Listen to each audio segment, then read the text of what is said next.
Regardez, avez-vous déjà arrêté de penser que Jésus, tout au long de son ministère, a laissé un indice spécifique et presque caché sur ce qui va vraiment se passer dans les derniers jours? Je suis sûr que c'est un indice que la plupart des gens lisent dans la Bible, mais ils ne voient pas totalement la signification de cela. Alors, dans cette vidéo, je vais révéler ce détail qui va complètement changer la façon dont vous comprenez la fin des temps. Je suis le pasteur Antonio Junior et depuis de nombreuses années, j'étudie les prophéties bibliques liées à l'Apocalypse, à ce moment que nous vivons. Et beaucoup de gens, quand on parle de la fin des temps, ils connaissent déjà les signes, les guerres, les pestes, les tremblements de terre, la persécution, n'est-ce pas? Ce passage très connu se trouve dans Matthieu chapitre 24 et aussi Luc chapitre 21. Mais la grande question est, est-ce que nous prêtons vraiment attention à tous les détails que Jésus a laissés? Je sais que quand nous parlons de la fin des temps, la plupart des gens ne pensent qu'à des catastrophes ou au chaos mondial qui peut arriver à tout moment. D'ailleurs, beaucoup de gens spéculent déjà sur ce qui va se passer cette année, l'année prochaine. Mes frères, il y a un élément spécifique que Jésus a mentionné et je ne vois personne en parler nulle part. Et pourtant Jésus a bien précisé que ce détail servira d'alerte décisive. Et pourquoi ce thème est-il si important pour nous aujourd'hui? Frères, c'est très simple. Nous vivons dans un monde où l'information est partout. Mais malgré cela, il semble qu'une grande partie de l'humanité devient de plus en plus indifférente aux choses de Dieu. Et c'est précisément cette combinaison, l'abondance de signes et en même temps une froideur spirituelle qui doit nous rendre très vigilants. Alors, ne quittez pas cette vidéo, car nous allons plonger ensemble dans ce passage que Jésus a dit, et je risque de dire que cela ouvrira vos yeux sur ce qui se passe autour de vous, et alors vous comprendrez pourquoi nous sommes la première génération, la seule génération jusqu'à présent où Jésus peut vraiment revenir, et vous comprendrez pourquoi. Avant de commencer, je vais vous demander une seule chose. Sous la vidéo, il y a le bouton s'inscrire, cliquez dessus maintenant, sélectionnez la cloche qui apparaîtra à côté, et cliquez sur l'option toutes pour que vous receviez sur votre téléphone les prochaines vidéos que je mettrai. D'accord? Je veux vous aider à comprendre la Bible de la manière la plus facile et possible et d'une manière agréable. Alors, venez participer avec moi. Allons-y. Frères, pour comprendre cette piste que Jésus a laissée, nous devons d'abord voir ce qui se passait à son époque et pourquoi le peuple attendait avec impatience l'arrivée d'un Messie.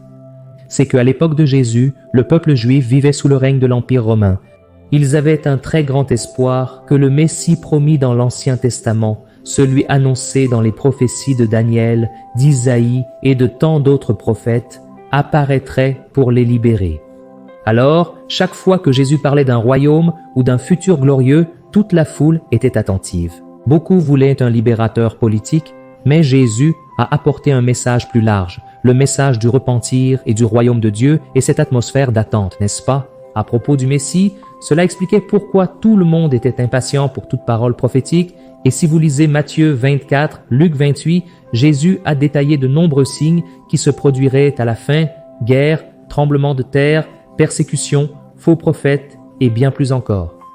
Et ce célèbre sermon que Jésus a donné sur le mont des Oliviers est la base d'une grande partie de ce que nous comprenons comme prophétie sur la fin des temps. Jésus a averti que nous serions haïs par toutes les nations, que l'amour de beaucoup se refroidirait et que même les fidèles passeraient par des épreuves. Mais regardez, au milieu de ces mots si clairs, regardez frères, il y a un petit détail qui finit par être vu seulement superficiellement. Les gens semblent s'accrocher aux grands faits, n'est-ce pas? Tremblement de terre, guerre, et ils laissent passer un détail plus subtil, et en général, alors la Bible décrit plusieurs choses qui montrent que nous sommes à la fin. Dans la deuxième lettre à Timothée, chapitre 3, Paul parle de la dégradation morale. Jésus alerte sur le refroidissement de l'amour et nous voyons aussi une énorme quantité de faux maîtres, de faux Christ. Frères, si nous regardons autour de nous, nous pouvons déjà voir ces signes de confusion, d'inversion des valeurs partout et malgré tout cela, Jésus a toujours clairement indiqué que ce n'est pas encore la fin à cause des guerres ou des calamités. Ce n'est pas cela qui garantira que nous sommes vraiment à la fin. Alors, suivez avec moi le raisonnement. Après avoir compris le contexte historique, les attentes du peuple, nous devons maintenant regarder attentivement les déclarations de Jésus sur les derniers jours. Là, dans Matthieu 24, le verset 37 à 39, Jésus fait alors une comparaison de son retour avec ce qui s'est passé au jour de Noé. Et là, il dit que les gens continuaient à manger, à boire, à se marier et à se donner en mariage. Jusqu'à ce que soudainement le déluge arrive et prenne tout le monde par surprise. Frères, cela signifie que le problème n'était pas seulement le péché extrême, mais aussi l'indifférence totale aux avertissements de Dieu. C'est-à-dire, le peuple était tellement impliqué dans sa routine quotidienne qu'ils n'ont pas réalisé que le jugement était sur le point de se produire, et c'est un avertissement pour nous de comprendre qu'en plus des guerres et des crises, la routine normale peut nous anesthésier. Vous comprenez? La plupart d'entre nous, quand ils lisent les jours de Noé, à quoi pensent-ils? Immédiatement, ils pensent à la méchanceté, au péché généralisé de cette époque, et tout cela est vrai, mais Jésus souligne également l'indifférence à l'alerte divine, c'est-à-dire que les gens se mariaient, menaient leur vie normalement, sans remarquer que Noé construisait une arche gigantesque comme un signe qu'un grand événement allait se produire. Alors, qu'est-ce qui manque dans cette interprétation? Comprendre que la surprise était l'aspect essentiel. Les gens avaient des yeux, mais ne voyaient pas, des oreilles, mais sourds. Et parmi toutes les prophéties que nous entendons de nos jours, n'est-ce pas? Sommes-nous vraiment éveillés à ce qui compte vraiment, ou menons-nous simplement notre vie comme si rien n'était sur le point de se passer? Frères, je sais que nous devons travailler, nous devons payer les factures, nous devons prendre soin de la maison, de la famille, de tant de choses, mais n'oubliez pas cela, le royaume de Dieu doit passer en premier. Et au-delà de la comparaison que Jésus a faite avec les jours de Noé, Jésus et la Bible en général donnent déjà des signes qui parfois ne sont pas tant commentés. Et nous allons voir certains qui renforcent cette urgence d'être alerte. Par exemple, dans Luc chapitre 21, le verset 11, il parle de tremblements de terre, de peste et de famine qui se produiraient en divers endroits, disant que les gens seraient terrifiés par les choses à venir. Et aujourd'hui, il n'est même pas nécessaire de le dire, n'est-ce pas? Nous voyons une grande intensification de ces événements. Il suffit de regarder les dernières décennies et vous remarquerez combien de tragédies, d'épidémies et même de pandémies ont émergé.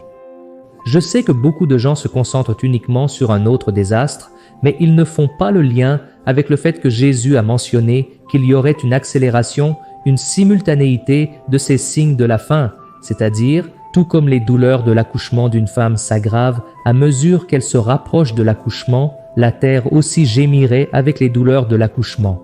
Frères, je dis tout cela ici, non pas pour que vous ayez peur, mais pour que vous compreniez le scénario que Jésus a décrit qui se produirait de nos jours. Et j'ai déjà vu de nombreux érudits pointer la renaissance de l'État d'Israël en 1948 comme l'accomplissement direct de passages tels qu'Ézéchiel 37 qui parle des os secs qui reviennent à la vie. Et Jésus a également utilisé la parabole de la vigne dans Matthieu 24 et 32 où il nous dit d'observer quand le figuier fleurit. Alors Israël est comparé à ce figuier qui recommence à bourgeonner. De plus, les tensions au Moyen-Orient deviennent de plus en plus fortes, renforçant l'idée que le centre prophétique du monde est là. Vous comprenez? Il est clair que Jésus ne nous a pas laissé une date exacte. Si quelqu'un vous promet une date, vous pouvez savoir que c'est de fausses nouvelles, n'est-ce pas? Ce n'est pas biblique, ce n'est pas ce que Jésus nous a laissé. Mais Jésus a dit, observez les signes et alors vous saurez que la date approche. Et si c'est l'un des derniers signes, cette question d'Israël, nous savons déjà qu'il ne reste plus beaucoup de temps. Et il y a un autre détail, frères. Dans Daniel, chapitre 12, verset 4, il est dit que dans les derniers jours, la science se multiplierait, c'est-à-dire que la connaissance se multiplierait et les gens courraient d'un côté à l'autre à la recherche de cette connaissance. Il n'est même pas nécessaire de parler, n'est-ce pas? Nous vivons à l'ère de l'information instantanée. Les nouvelles parcourent le monde en quelques secondes et cela génère non seulement le progrès technologique, mais aussi beaucoup de confusion, de fausses nouvelles, de manipulation de masse. Tout se propage rapidement et nous savons que l'Antéchrist va profiter d'Internet, de la connexion pour manipuler tout le monde, et pas seulement cela, et il va utiliser l'intelligence artificielle de manière absurde. Frères, on parle déjà d'ordinateurs quantiques. C'est quelque chose de si avancé, de si absurde, que je suis sûr que 99,9% de la population, je ne peux même pas imaginer ce que c'est. Alors, nous avançons de manière absurde et nous savons aussi que l'esprit de l'Antéchrist qui habite déjà dans ce monde, qui est déjà en action, va apporter beaucoup de confusion, beaucoup de discrédit en ce qui concerne la parole de Dieu et les gens croiront plus en la science, plus en l'être humain, dans les récits que l'homme crée, qu'en la parole du Seigneur lui-même. Alors, avec tant de signes et tant de technologies pour diffuser des informations, l'émergence de faux prophètes et d'enseignements déformés ne pouvait pas manquer, ce qui est quelque chose que Jésus a rendu très clair. Dans Matthieu 24, 4-5, Jésus met en garde contre ceux qui cherchent à tromper. Beaucoup viendront en mon nom en disant « Je suis le Christ » et tromperont beaucoup de gens. Et regardez, frères, c'est triste de voir ce qui se passe parmi nous, n'est-ce pas? Tant de leaders religieux qui se présentent comme des élus spéciaux, des prophètes avec des révélations, qui prêchent des doctrines qui n'ont aucun soutien dans la Bible. Alors la grande question ici est qu'au milieu de tant de voix, les gens vont certainement se confondre et tomber dans l'erreur. Et même Jésus avait déjà averti que cela serait un grand risque, la manipulation spirituelle. Vous comprenez?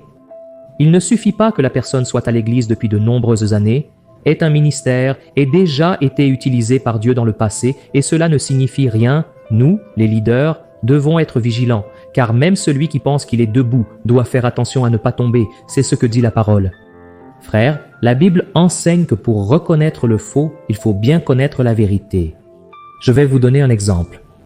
Dans les Actes, chapitre 17, verset 11, la Bible parle des Béréens qui examinaient les Écritures tous les jours pour vérifier ce que Paul enseignait. Pensez-y, l'apôtre Paul enseignait et les gens vérifiaient les Écritures pour voir s'il ne prêchait pas l'hérésie. Et cela pose une question, n'est-ce pas? Les gens n'apportent plus leur Bible à l'Église. Les gens ne lisent plus la Bible et n'écoutent même plus les messages de la Bible, les prières, les sermons, et il devient de plus en plus facile pour eux de tomber dans des pièges. C'est ce qui est écrit dans la première épître de Jean, chapitre 4, versets 1 à 3, qui dit que les faux prophètes, ils nieraient les doctrines centrales de la foi et ils essaieraient de détourner l'attention de Christ. Frères, avec ces sermons d'aujourd'hui, on ne parle plus de Jésus, on prêche beaucoup sur l'Ancien Testament, mais très peu sur Jésus ou presque jamais. Alors, nous devons faire très attention à ne pas être emportés par des vents de doctrines étranges, d'accord? Nous arrivons maintenant au point central. Et là, je veux te poser une question.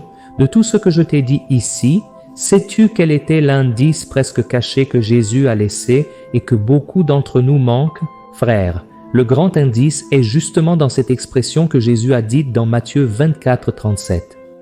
Il a dit que, comme au jour de Noé, ainsi sera le retour du Fils de l'homme. Comme je vous l'ai dit, quand on parle de l'époque de Noé, la plupart des gens pensent à l'immoralité, à la violence et à la corruption. Je sais que tout cela était là, mais Jésus souligne que les gens menaient leur vie, mangeaient, buvaient, se mariaient, achetaient, vendaient, sans se soucier de ce que Noé disait, ou en d'autres termes, ils ont vu l'arche, ils savaient qu'il y avait un avertissement de Dieu, mais ils ont simplement choisi de ne pas s'en soucier, et le point clé est l'indifférence aux signes et la normalisation de tout, comme si rien n'allait se passer aujourd'hui, vous comprenez? Frères, regardons autour de nous. Notre pays est en crise, la situation se resserre de jour en jour, mais les gens ne cessent de se divertir. Il y a tellement de divertissements, de fêtes, de vie quotidienne de travail, d'études, tout semble suivre son cours normalement, alors que le monde est sur le point d'assister à l'événement le plus important de l'histoire, le retour de Jésus. Alors, nous vivons à une époque, frères, où les valeurs sont en train d'être relativisées. Les gens recherchent plus le plaisir immédiat que la volonté de Dieu, et ceux qui prêchent encore la vérité sont parfois vus comme dépassés ou exagérés. Ces jours-ci, un ami à moi m'a dit qu'il avait été invité à quitter le ministère de la louange parce qu'il n'aimait que les anciennes chansons, vous savez. Il n'aimait que les hymnes et il aimait les chanteurs chrétiens d'autrefois. Mais ils ont dit que ces chansons sont dépassées, et pas seulement ça, frère. Ils ont parlé de son apparence. Pouvez-vous le croire? Ils ont dit qu'il était en surpoids et qu'il n'avait pas le profil jeune que l'Église cherchait à atteindre. Alors, frère, c'est très triste parce que cet ami à moi, il est diplômé en musique, il est maître, il connaît beaucoup de musique et pas seulement ça. C'est un adorateur parce que je le connais, mais l'Église l'a simplement mis de côté parce qu'il ne correspondait pas aux nouveaux standards. Alors, faites attention à tout ce qui se passe, d'accord? La Bible dit, frère, dans la 2 Pierre, chapitre 2, verset 5, que Noé était le prédicateur de la justice, mais pratiquement personne n'a prêté attention. Les gens voyaient cette arche géante et pensaient qu'il était fou, que sa famille était folle. Mais à la fin, tous ont été pris par surprise et de la même manière Jésus a dit « Cela se produira au moment de mon retour ». Les gens entendront même la parole à travers les pasteurs, les évangélistes, les églises. Mes frères, la plupart des gens continueront à vivre comme si rien n'était sur le point de se passer, et c'est l'indice que Jésus voulait dire, il ne suffit pas de voir des guerres ou des catastrophes naturelles. Le plus grand signe est le mépris pour le message de repentance, exactement comme cela s'est passé au temps de Noé. Une question se pose alors, n'est-ce pas, frères? Que allons-nous faire concrètement pour ne pas commettre la même erreur que ces personnes du temps de Noé? Et le premier conseil que je veux te donner est de veiller et de prier. Jésus a dit dans Matthieu 26, 41, « Veillez et priez pour que vous ne tombiez pas dans la tentation. » Et c'est intéressant, frère, que Jésus a dit cela précisément pour que nous ne tombions pas dans cette complaisance, car les disciples, ils dormaient pendant que Jésus suait du sang, là à Gethsémani. Alors, veiller signifie être attentif à ce qui se passe. En quelques heures, Jésus serait crucifié là sur la croix et les disciples ne s'en sont pas rendus compte. Alors, soyez attentifs aux signes, cela ne signifie pas que vous devez être terrifiés, obsédés, non. Ne vivez pas dans la panique, ne cherchez pas des théories du complot, mais soyez connectés à la voix du Seigneur et c'est pourquoi chaque jour, matin et soir, je fais une prière ici sur la chaîne. De manière simple, vous allez commencer à entendre la parole et Dieu va changer votre vie et chaque jour vous serez plus près, plus attentif aux signes qui se produisent, d'accord? Et un autre détail est que Noé ne s'est pas tu, même si les gens ne voulaient pas écouter. Il a construit son arche et en même temps il prêchait la justice. Et nous devons aussi annoncer, frères, que le salut est en Jésus, même si le monde nous trouve démodés ou que le monde nous trouve sans grâce. Le retour de Jésus doit continuer à être prêché et notre mission est de continuer à aimer les gens et à montrer qu'il est encore temps de se repentir. Après tout, la porte de la grâce est ouverte et la Bible rend très clair que Dieu se soucie que tout soit sauvé. C'est le plus grand désir du Père. Alléluia. En conclusion, frères, je souhaite vous laisser une question qui pourrait changer votre vie. Maintenant que vous connaissez cette puissante piste de Jésus, allez-vous continuer à vivre comme avant ou allez-vous réfléchir à votre condition spirituelle? Frères, quand on regarde la situation de notre maison, des personnes autour de nous, tout peut sembler normal. Mais frères, seul Dieu sait ce qui est dans le cœur de chacun. Apparemment, les gens vont bien, mais sont-ils vraiment connectés à Christ? Alors voici un conseil pour vous, et j'espère que vous avez vraiment compris ce message. Je vous demande de laisser ici dans vos commentaires si Dieu vous a parlé et surtout partagez cette vidéo avec le plus grand nombre de personnes possible, d'accord? Tout comme Noé a annoncé que le temps approchait, vous devez annoncer, même si les gens ne réagissent pas, même s'ils n'aiment pas, faites votre part, et Dieu vous bénira certainement beaucoup. Gloire à Dieu.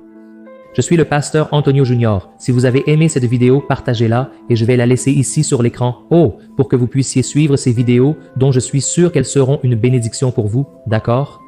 Un gros câlin, restez dans la paix du Seigneur.